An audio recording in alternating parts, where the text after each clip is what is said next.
America has become the epicenter of the pandemic. Rising past the 500,000 mark. Easter weekend, thousands waiting at food banks. This is going to be a very bad 2 and maybe even 3 weeks. The ability of the deadly coronavirus to spread is getting stronger. Coronavirus killing nearly 800 people a day. Millions of people face infection, and 200,000 could die. In just a few months, our entire world has been turned upside down. And when it comes to the economic situation around us globally, when it comes to the healthcare system globally, when it comes to jobs being lost, people are anxious and people are fearful. And a lot of people are asking the question, why? Why are these things happening in the world? And the truth of the matter is, when you look at it, there's no way of getting around it. The world is sick. But the world isn't just sick physically. The world is sick spiritually. There's something a whole lot deeper than just this virus. This thing came out of nowhere. No one saw it coming, and it has turned everything upside down. But why? Why did it happen? And if God is there, why does he allow these things to happen? These are questions that people are asking, and rightfully so. My hope is that you can understand that if I were to stand today and tell you I had a cure for coronavirus, as an example, and yet I didn't understand what coronavirus was, and I didn't understand what caused it and how it works within the human body, you would be right to question that I have a cure. And I'm telling you today that people are looking to governments, and people are looking to the physical and the medical professionals, which we appreciate. And they're looking to economists and what they had to say about the future of the economy to try to find some kind of hope and say, okay, this is the cure. And I'm here to tell you that it's a little bit deeper than that. You see, the reason why we have what we have going on in the world, why we have war, why we have genocide, and why we have hatred from within the human heart, and why we have murder and crime and selfishness, and the list goes on. Why we have the things going on in the world as they do, we can see that the world is spinning out of control. And as I said earlier, the world is sick. But what causes that? The root cause of that is something called sin. See, thousands of years ago, the cause was introduced into the world. A man and a wife, Adam and Eve, that God had placed them in literally exactly what everybody wants. A world with no death and no disease and no taxes and no work. Everything was wonderful, a perfect existence. And that was God's design for mankind, for his creation. But man chose to sin. The Bible says, wherefore as by one man sin entered into the world, and death by sin, and so death passed upon all men, so that all have sinned. The Bible says there is none righteous, no, not one. That means there's no one that's been perfect. No one has gone through life without sin. For all have sinned and come short of the glory of God. That was introduced into mankind because of a choice that man made to do what he wanted, to accept sin over accepting what God said. We learn in physics that for every action there's a reaction. And man's choice of sin has reactions that have rippled through thousands of years to the present day where we're at right now. And while we can't say that this virus that has spread all over the world and has affected countless lives is because of somebody's sin today, what we can say with confidence is that it goes back to a decision and a choice that was made by Adam and Eve thousands of years ago. And because something that goes up must come down, and for every action there's a reaction, because of sin there's a payment, there's a cost associated with it. The Bible says, for the wages of sin is death. Death. And you see, that was never God's design. It was never God's desire, but it was man's choice, and that's the cause. And when we look at what's going on around us right now, many people are afraid and anxious when they hear somebody cough in public, or don't want to necessarily shake anybody's hand, and try to keep some distance between us and them. Why? Because I don't want to catch what someone may have.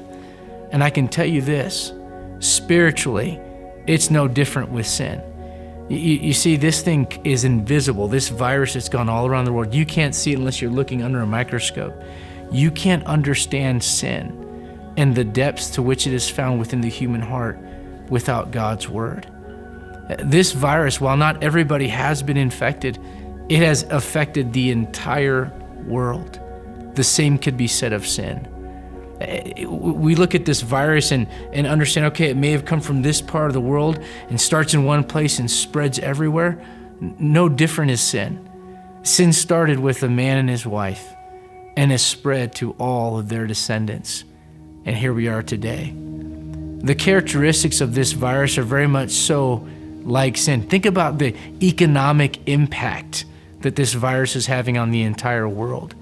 Think about the businesses and the jobs that have been lost, and the list goes on. If you were to take all the economic impact of sin and look at that, you couldn't fathom it. You couldn't calculate it, because that is the nature of who we have decided to be as men and as women. And I can tell you that while those things are true about the virus and they're true about sin in our lives, the problem that may be even worse than the virus itself is, how do we fix it? And it's been said sometimes the cure is worse than the disease. Man looks at his own sinful nature. Man looks at the fact that he hates fellow man, or that he's proud or egotistical or covetous or selfish, or the list goes on. Man looks at that. He goes, okay, I know what I'm going to do to fix it. I'm going to create a religion, and the religion will make me better. I'll turn over a new leaf. I'll start better habits in my life. I'll give to the poor. I'll give to charity. And while those are good things that can be done, those things don't address the real disease. They don't address the disease of sin. And what man tries to do is he tries to create his own cure. If I were to get up today and tell you I've got the cure, and I've never studied it, I've never studied medicine, I don't understand the human body, I don't understand biology, and I tell you I have a cure, you would be right to doubt me. This is man trying to fix his own problem, and it's a spiritual problem. Understand this: you're not just a body. Jesus said, "Fear not them which kill the body, but rather fear him which is able to destroy both soul and body in hell." You are a body and a soul and a spirit made in the image of God. You are not an accident. You did not show up spontaneously. God placed you here for a reason, and you were made in the image of God. And there's something besides just the physical that makes you who you are. It's eternal, and it's your soul. And the problem with your soul is it has a disease. It has a virus called sin. And you trying to come up with your own cure is no better than some random person getting on the internet saying this is going to fix everybody's problems when they have no idea. I'm here to tell you that the cure is not found in a church. It's not found in a religion. It's not found in you, and it's not found in me. The cure is found in a person, and that person's name is Jesus Christ. You see, 2,000 years ago, a man named Jesus Christ came to this earth, but he wasn't just a man. The Bible says that God is a spirit, and that God that created all the world and created Adam and Eve and gave us life and breathed into man the breath of life, that same God became a man. The Bible says that God is manifest. The mystery of godliness is that God is manifest in the flesh, and he dwelt among us. And the book of Hebrews says he was tempted in all points like as we are, yet without sin.